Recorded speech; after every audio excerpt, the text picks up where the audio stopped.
Français et Françaises, l'heure est grave. L'heure est très grave. Aujourd'hui, c'est les élections. Élections législatives provoquées par le président Emmanuel Macron. Monsieur Macron, il est temps que vous vous réveillez. Avant, on disait que c'est l'Afrique qui a tourné le dos à la France. Et maintenant, ce sont les Français qui vous ont tourné le dos. Vous savez pourquoi?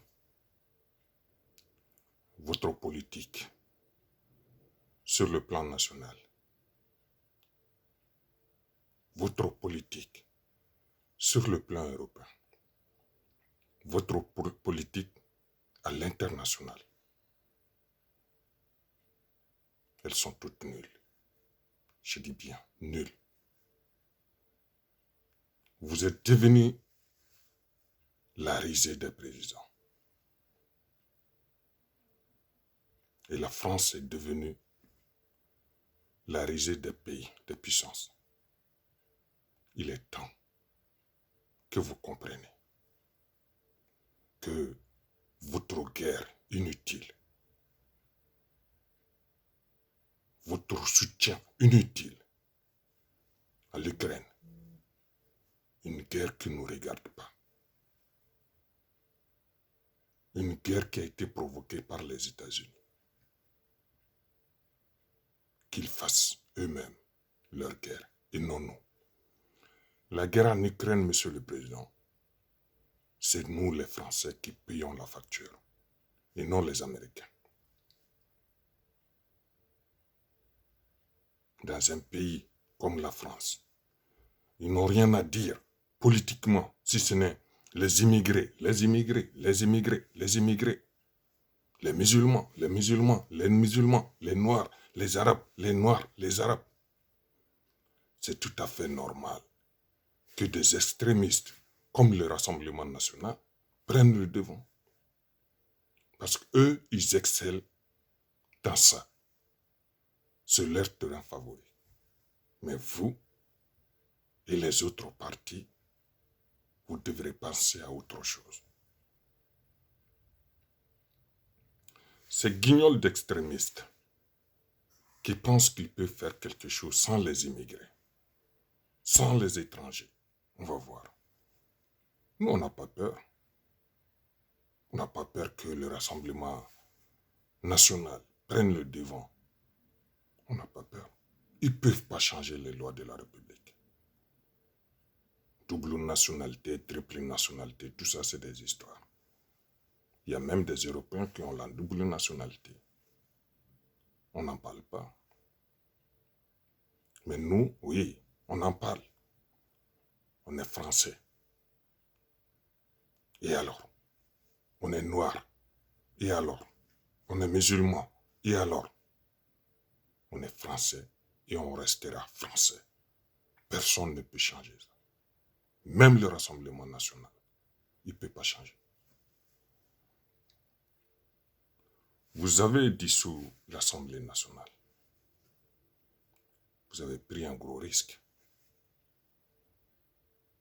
Puisque vous êtes sûr et certain, conscient que vous n'avez aucune chance aujourd'hui, 30 juin 2024, vous n'avez aucune chance de remporter face au Rassemblement national. Vous n'avez aucune chance. Mais finalement, personnellement, j'ai compris pourquoi vous avez pris ce risque. Tous ceux qui sont visionnaires, tous ceux qui voient les choses, savent très bien que la France est à terre. Et si on ne fait pas attention, la France va couler. Sous le mandat d'Emmanuel Macron. Mais avant que la France ne coule, avant que le bateau ne chavire, vous voulez porter le chapeau sur qui? Sur le Rassemblement national. Et c'est très simple. on dissout l'Assemblée, on passe aux élections législatives, le Rassemblement national a la majorité, on parle alors de cohabitation, et dans ce cas, si jamais le pays chavire, vous allez sortir et porter le chapeau en disant, ben voilà, on avait dit, ils sont incapables, ils ne peuvent rien faire, ils n'ont jamais géré, même pas une commune, même pas une région, à plus forte raison, un pays, et pas n'importe quel pays, la France. Et depuis, vous voyez, le pays il est à terre. C'est ça, monsieur le président. On a compris votre jeu, mais ça ne marche pas. Le pays est déjà à terre, monsieur le président.